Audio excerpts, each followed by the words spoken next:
of the great things about blended education is it gives you the opportunity to really match instruction with students. We use a variety of tools to help decide where a student is instructionally. We have formal assessment like SOLs and tests and things like that, and diagnostics that we use.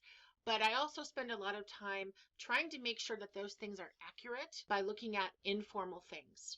When you have a formal assessment, that's a snapshot on one day.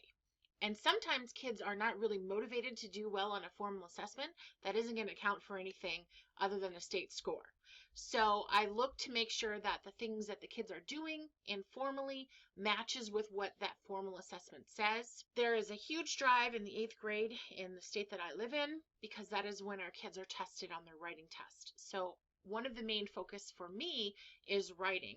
And I'm going to kind of show you what that looks like for me. My school is a pretty diverse school. We have a lot of black and brown kids. We have a lot of mixed children. About 10% of our kids are still receiving some kind of support and instruction because they are not fluent in English. We do have 2 general levels of instruction, and that's general and extended. Having taught at many other places, our extended really isn't what you would consider like a gifted or advanced. It's kind of just a little bit faster and a little bit stronger, the same curriculum that the gen ed is. Our reading and writing levels generally run from about 2nd to about 7th grade, and extended they can be up to about maybe a 10th grade level.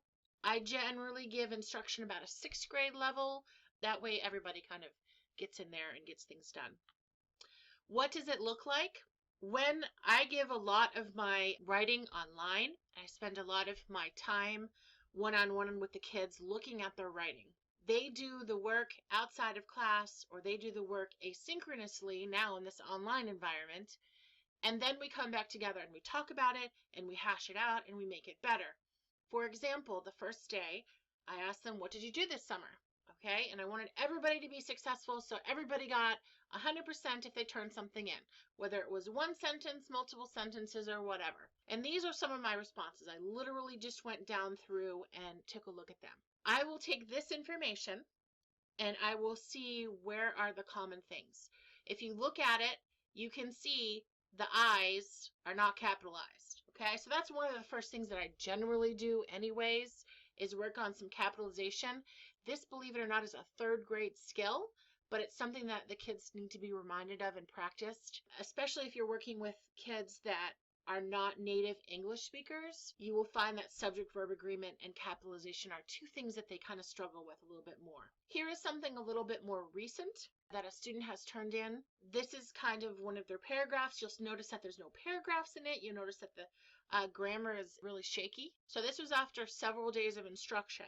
And I can see very quickly that this student is not able to correctly use the grammar that we just went over.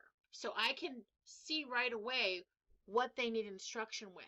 Now, to follow up with this, I do it in several ways.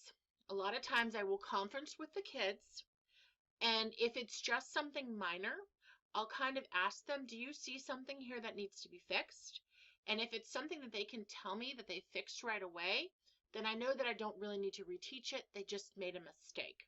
If they do need more instruction, I generally will put more practice and things like that I can send out to the student right away when I see that they're having trouble with something specific.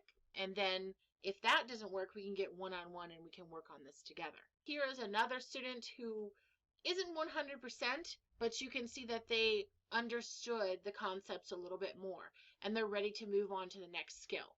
Personally, I think that it is important that students are trying and that they are growing. It's not as important that they all are at the same place. It's important that they all learn and grow. For me, I do not care how many times it takes them to do for them to turn in something that they pass. So my kids will continue to work on things and go over them more and more.